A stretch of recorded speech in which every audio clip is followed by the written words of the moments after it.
Welcome everybody. I also hope that you nicely recovered from the adventures that we yesterday experienced. And I'm very glad to be here.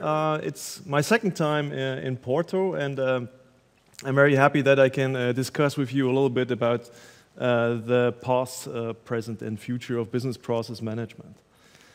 So when I was the first time I was here in 2005, and apparently it seems that I have liked the place a lot, and I really enjoyed the opportunity to be here at another conference, which was organized from the colleagues at the university here in Porto,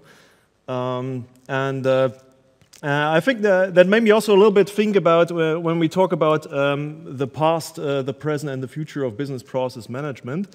And this is actually for me also a good anchor to kind of orient myself a little bit towards the time between 2000 and 2005 and ask myself a little bit what from my opinion, has changed around those times and how we look at business processes and business process management. Back then, today, and potentially in the future. And this will be what I'm trying to discuss with you a little bit in the following minutes. And one thing that I also observed is that, well, when you have the chance to give a keynote, you should actually bring up some Gartner hype cycle.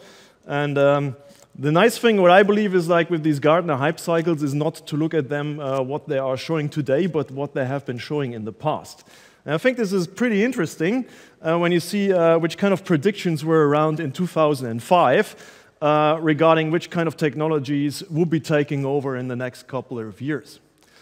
Related to business process management, there are some very interesting topics here in the hype cycle. So business process platforms, very emerging hype technology around that time. Business process management suites, so technologies that build on workflow concepts, being at the very hype at that point in time. And as you may also remember, around 2000, 2005, everybody was researching in our communities something related to web services.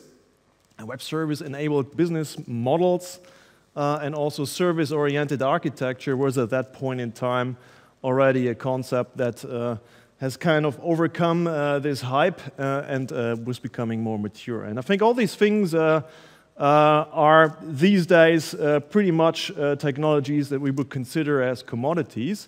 And in this way, we have really like drastically moved on since those times.